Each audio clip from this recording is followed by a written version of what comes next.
Americans feeling the impact of the Russia-Ukraine war, of course, here at home with, yes, gas prices. Average price of gas has hit a record high. President Biden admitting that his new ban on Russian energy imports will drive those costs even higher. Yeah, let's bring in Colorado Congressman Jason Crow of the House Armed Services and Intelligence Committees. Welcome, Congressman Crow. Thanks for being on the show once again. You said that when it comes to Russia sanctions, that we are in it for the long game. We're already talking about the financial impacts of some of those sanctions. What do you think long-term Americans will experience with this ongoing? Amy, good to be back with you all.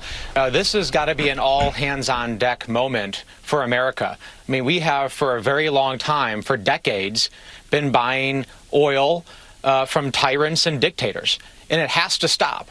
You know, they've been using it as a weapon against us. We are vulnerable because of it, so it has to stop. You know, those imports actually almost doubled under the Trump administration. We are stopping it now, and we have to do what's necessary to soften that blow, too. So that means we're going to have to rely on Canada and Mexico to increase the availability of oil. We have to increase our own production as well so that we can keep the prices low, but that's going to take a little bit of time to do. So we're working in Congress to figure out how do we soften that impact for American families at the gas pump as well. And Congressman, you said it has to stop in terms of who we get oil from. So this idea that's been talked about here in recent days about possibly trying to fill the gap left by not having Russian oil imports by possibly getting it from Venezuela, who has a leader that the UN has accused of crimes against humanity. Are you not okay with that idea?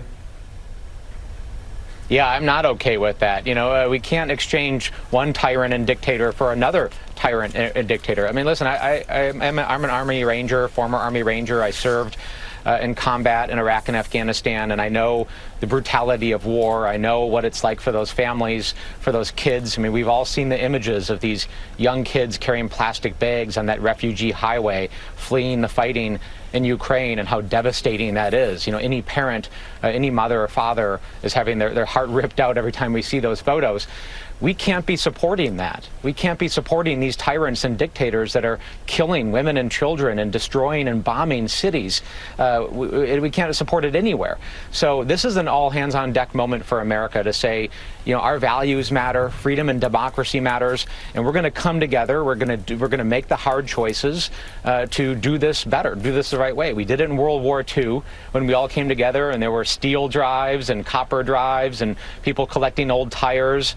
We are at our best as a country when we make these hard choices because they're the right thing to do, and we come together to do it the right way. Congressman, the Kremlin has accused the United States of waging an economic war against Russia and suggested it is considering a response. You believe that Putin is going to take this war outside the borders of Ukraine. What do you think that looks like, and how can we prepare for that as a country?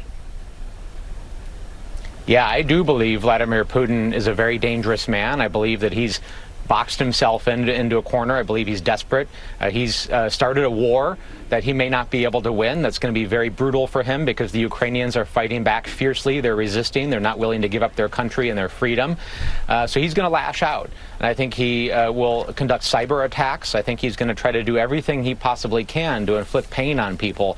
So that's why it's important that here in D.C.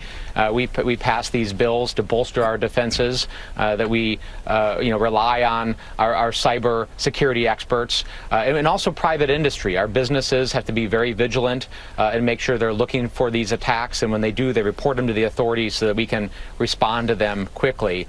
But yeah, this is not going to be an easy path ahead, and I think Americans have to understand that we are doing the right thing. We are going to fight for democracy and freedom, but there are those who don't like it when we do that, and they're going to lash out and they're going to try to respond to us. Congressman, you've stressed the need for more fighter jets in Ukraine, and yet we rejected an offer from Poland for fighter jets to be used there in that country. Was that the right move? What do you think we need to be doing? Yeah, I think we need to get those fighter jets to Ukraine as fast as humanly possible. I've been pushing the administration to do this. And frankly, you know, as somebody that fought in wars, I know that every hour counts, every minute counts. I mean, these Ukrainians are just holding on right now. They are fighting for every inch of their country. And I need to get them the support. I want to get them the support they need. And that includes these fighter jets, which would be game changing. So I frankly, sitting here, I don't care how we get it done. We just need to get it done. and we needed to get it done yesterday.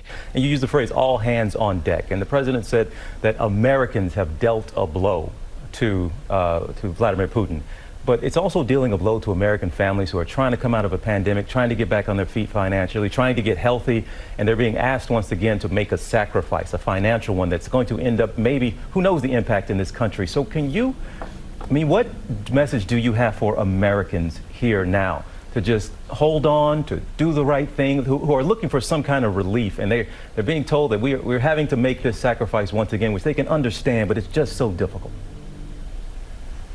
Yeah, it is so difficult. You're absolutely right. And that's why we have an obligation in Washington, and me as a policy leader and elected official has an obligation to provide relief, to provide support, right? Because we are, as a country, people that are willing to do the right thing, who are willing to make sacrifices. But the reality is half of my constituents live paycheck to paycheck. And if they literally can't afford to fill up their gas tank and they can't afford to buy groceries, that doesn't help them. So we are going to do everything possible to provide relief, to reduce gas prices, to purchase gas from our partners, our allies, Canada and Mexico, to ramp up our domestic production, to actually provide that relief. And we have bills like the Build Back Better bill, which actually was designed to counter inflation and reduce costs. That was a huge part of that bill. So we're going to continue to look for efforts to reduce costs at the grocery store, reduce costs at the pump, put more money in Americans' pockets, to do the tax cuts for middle-class families, so you have more take-home money. Those are things that we are going to do, we need to do, and we're going to push hard to do them. Well, I believe a lot of folks certainly hope it gets done sooner than later, no doubt, Congressman. Good to have you back on the show, Colorado Congressman Jason Crow. We will see you again. Thanks so much for being here. Thank you.